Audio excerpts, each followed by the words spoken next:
আচ্ছা, এই যে জানালা থেকে জানলা, বাতাসা থেকে বাসাতা, রিক্সা থেকে রিক্সা, রিস্কা, এগুলো কি বলো তো? এই যে উচ্চারণগুলো, এইগুলো কোনটা ঠিক আর কোনটা ভুল তোমরা কি জানো? আসলে কিন্তু এটা দুটোই ঠিক।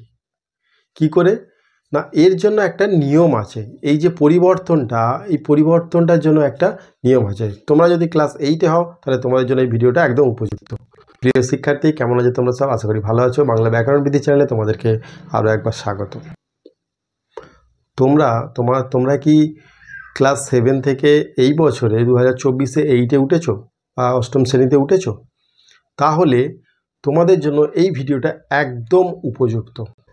এই জানলা থেকে জানালা, বাতাসা থেকে বাসাতা, রিক্সা থেকে রিস্কা, এই উচ্চারণগুলো অ্যাকচুয়ালি কোনটা ঠিক তোমরা কি জানো? তোমরা আসলে জানো না, হয়তো অনেকেই হয়তো জানো না। এই উচ্চারণগুলোর মধ্যে কিন্তু দুটোই ঠিক।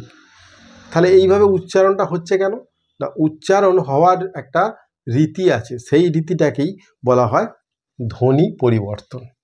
তোমরা ভাষা চর্চার ক্লাস 8-এ পশ্চিমবঙ্গ মধ্যশিক্ষা পর্ষদের কথা বলছি, ভাষা চর্চা বলে একটা গ্রামার বই আছে, বাংলা ব্যাকরণ বই আছে। সেখানে দ্বিতীয় অধ্যায় দেখবে যে প্রথম অধ্যায় তো দল বিশ্লেষণ, তোমরা জানো দল বিশ্লেষণ নিয়েও আমি ক্লাস করেইছি। আর আজকে দেখো দ্বিতীয় অধ্যায় হচ্ছে ধ্বনি পরিবর্তন। এই ধ্বনি পরিবর্তনটা আসলে কি তোমাদের হয়তো অনেকের জানা নেই। এই ধ্বনি পরিবর্তনটা হলো, দেখো এর একটা সংজ্ঞা বলতে গেলে উচ্চারণের সুবিধার্থে ধ্বনি পরিবর্তনটা হয়ে থাকে। তো এই যে অনেকে বলে যে জানালা, জানালা না বলে অনেকে বলে থাকে জানলা। দুটোই ঠিক, কারণ তাটা উচ্চারণের সুবিধার জন্য। যেমন ধরো স্কুল, স্কুল কি অনেক কি ছেলে মেয়ে বা মানুষ বলে স্কুলে যাচ্ছি? বলে না, স্কুলে যাচ্ছি এই কথাটা বলে। এইগুলো কিন্তু সব উচ্চারণের সুবিধার্থে। এই যে উচ্চারণের সুবিধা আর কিসে কিসে আছে বলো তো? দেখো, প্রথমে 5-এ পড়েছো, সন্ধি বিচ্ছেদে আছে, তারপরে তোমার সমাসে আছে। এগুলো কিন্তু সবই উচ্চারণের সুবিধার জন্য এই ধ্বনি পরিবর্তনটা করা হয়। এই যে ধ্বনি পরিবর্তনটা করা হয়, এই ধ্বনি পরিবর্তনের কয়েকটা নিয়ম আছে। কি নিয়ম বলো তো? প্রথমে 3 রকমভাবে ধ্বনি পরিবর্তন হতে পারে। 3 রকম: ধ্বনির আগমন, ধ্বনির লোপ আর ধ্বনির রূপান্তর। এই 3টে পদ্ধতিতেই কিন্তু ধ্বনি পরিবর্তন হয়ে থাকে। আমরা আজকে আলোচনা করব ধ্বনির আগমন। ধ্বনির আগমনটা কি? ধ্বনি দেখো, ব্যঞ্জন ধ্বনিও হতে পারে আবার স্বরধ্বনিও হতে পারে। এখানে দুটো এসে ভাগ হয়ে গেল। যদি স্বরধ্বনির আগমন হয়, এই স্বরধ্বনির আগমন আর লোপ এইটাকে আবার 3টে ভাগে ভাগ করা যায়। সেটা কীরকম? আদি স্বরাগম, মধ্য স্বরাগম আর অন্ত স্বরাগম। বুঝতে পারলে? আদি স্বরাগমটা কি না, আদি স্বরাগম এর নামটা দেখে একটু আন্দাজ করতে পারছো। আদি মানে হচ্ছে আগে। তাহলে যে শব্দের প্রথমেই স্বরধ্বনির আগমন ঘটবে বা স্বরধ্বনির আগমন হবে, হয়ে যে উচ্চারণটা হবে, স্বরধ্বনির আগমন হয়ে যে উচ্চারণটা হবে, সেইটাকেই বলা হচ্ছে আদি স্বরাগম। ধ্বনি পরিবর্তন কোনোদিনও মুখস্থ করতে যাবে না, তাহলে কিন্তু একটা জায়গায় গিয়ে তোমাদের সমস্যা হয়ে যাবে, সেটা হচ্ছে পরীক্ষার হলে। আর এটা যদি নিয়মকানুন জেনে তুমি শিখে যাও, তাহলে কিন্তু তোমাদের খুব সহজ হবে। এই দেখো, যেমন বললাম, এই যে স্কুল, স্কুল থেকে কি হয় না স্কুল হয়তো। তাহলে এই যে স্কুলের আগে হ্রস্বই এসে গেছে, তার মানে একটা স্বরধ্বনি এসে গেছে, ওই জন্য এটা স্কুল হয়। তাহলে এটা হচ্ছে আদি স্বরাগম। আবার দেখো, যেমন ধরো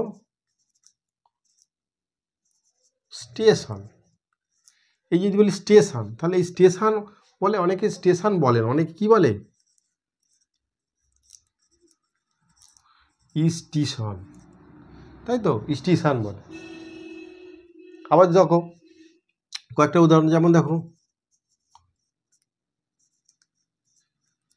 স্পর্ধা, স্পর্ধা থেকে কি হয়?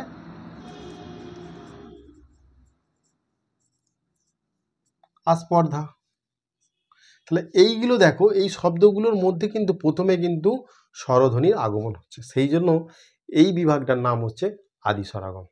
আশা করি বুঝতে পেরেছো। তাহলে এই স্বরাগম তিনটে ভাগ বলেছি, আদি স্বরাগম, মধ্য স্বরাগম আর অন্ত স্বরাগম। তাহলে মধ্য স্বরাগমটা কি? মধ্য স্বরাগম, এই মধ্য স্বরাগম এরও সেই একই পদ্ধতিতে যদি শব্দের মধ্যে মাঝখানে কোনো স্বরধ্বনির আগমন হয় তাহলে সেইটাকে বলা হচ্ছে মধ্য স্বরাগম।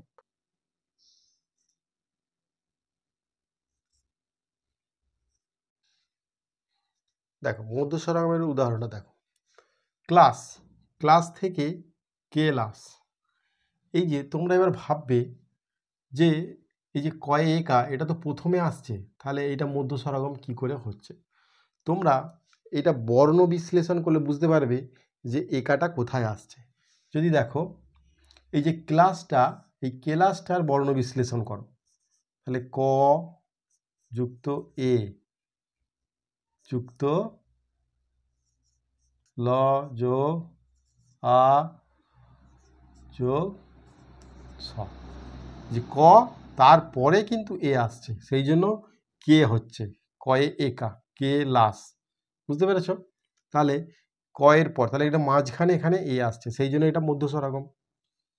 ঠিক সেই রকমভাবে গ্লাস থেকে গেলাস, গ্রাম থেকে গেরাম, প্রেক পয়রফলাইকা প্রেক, প্রেক থেকে পেরেক, এগুলো হচ্ছে সব মধ্য স্বরাগমের উদাহরণ। তোমরা যদি না বুঝতে পারো যে মধ্য স্বরাগম হচ্ছে কি আদি স্বরাগম হচ্ছে, তোমরা তখন সেটা বর্ণ বিশ্লেষণ করে কিন্তু দেখে নিতে পারো যে অ্যাকচুয়ালি স্বরধ্বনিটা কোথায় আসছে।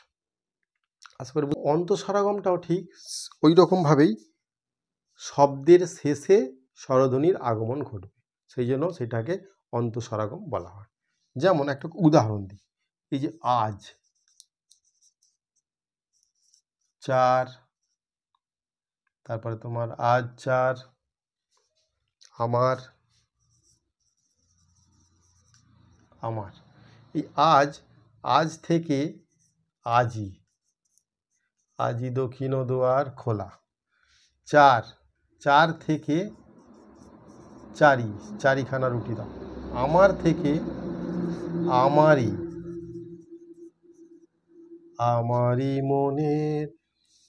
যাই হোক, তো এই দেখো এইগুলো কিন্তু দেখো আজ থেকে আজি, চার থেকে চারি, এগুলো বর্ণ বিশ্লেষণ করলে কি হবে? যেমন আজিটাকে যদি বর্ণ বিশ্লেষণ করি, আ যোগ জ যোগ হস্যই, আজি, তাহলে শেষে এখানে স্বরধ্বনি আসছে, সেই জন্য এটা অন্তঃস্বরাগম। আশা করি বুঝতে পেরেছ। এটা গেল স্বরাগমের একটা পদ্ধতি। এবার স্বরাগম যেহেতু আছে, মানে স্বরের যেহেতু আগমন আছে, তাহলে আবার চলে যাওয়ারও আছে, নিষ্ক্রমণও আছে, লোপও আছে।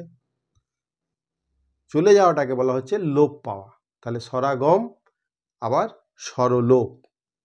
এইবার তোমাদের পরীক্ষায় তোমরা যদি মুখস্থ করে চলে যাও যে আজটা, আজটা বা আজিটা কি ধ্বনির পরিবর্তন, মানে কোন ধ্বনির নিয়মে আসছে, সেরকম যদি তোমরা মুখস্থ করে চলে যাও, তোমরা তো বলে দেবে যে আজ থেকে আজি স্বরাগম, এই অন্তঃস্বরাগম। কিন্তু এইখানে তোমাদেরকে এইভাবে যদি প্রশ্নটা দেয়,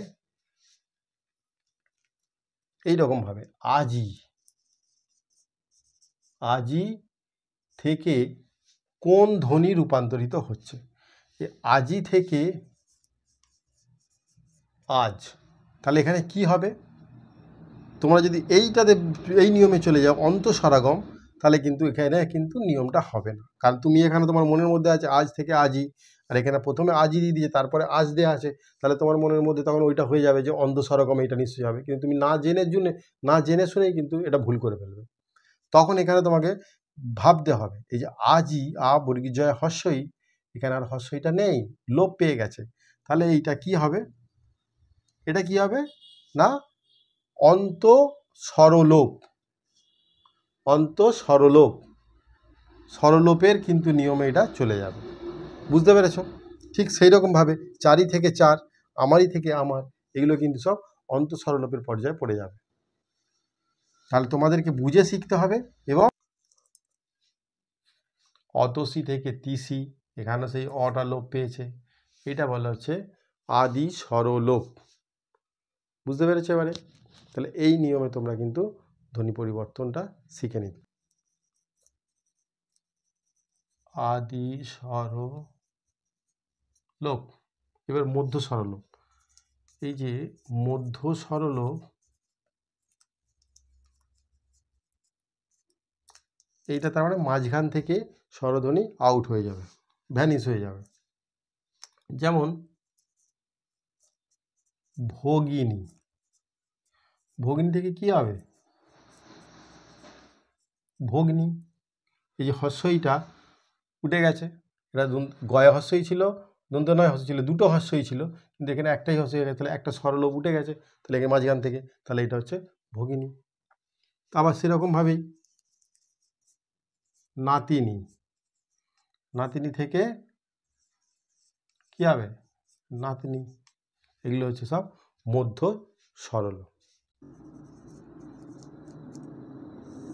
অন্ত স্বরলোপ, এই অন্ত স্বরলোপটা ঠিক অন্ত স্বরাগমের বিপরীত, মানে শেষে স্বরধ্বনির লোপ পাবে, অন্ত স্বরলোপ। তাহলে এর উদাহরণগুলো দেখো কি হবে তাহলে। যেমন হস্থ, হস্ত থেকে হথু থেকে হাত, এই যে পরিবর্তনটা, এটা লোপ পেয়ে গিয়ে হাত হয়েছে। সেই রকম ভক্ত থেকে ভত্ত থেকে ভাত, রাত্রি, রাত্রি থেকে রাতি, রাতি থেকে কি হয়? রাত। এই হলো তোমাদের অন্ত স্বরলোপ। তাহলে স্বরাগম এবং স্বরলোপ, আজকে এই দুটোই থাক। তোমরা আশা করি বুঝতে পেরেছো। যদি না বুঝতে পারো তাহলে আমাকে জানিও। আর পরের দিন কিন্তু এর পরের যে বিভাগগুলো আছে সেই নিয়ে আলোচনা করব। চ্যানেলটা যারা নতুন আছে সাবস্ক্রাইব করে নেবে, সাবস্ক্রাইব করলে কোনো রকম পয়সা কাটে না। আজকের এই ভিডিওটা এই পর্যন্ত থাক। ভালো থেকো সবাই, থ্যাংক ইউ।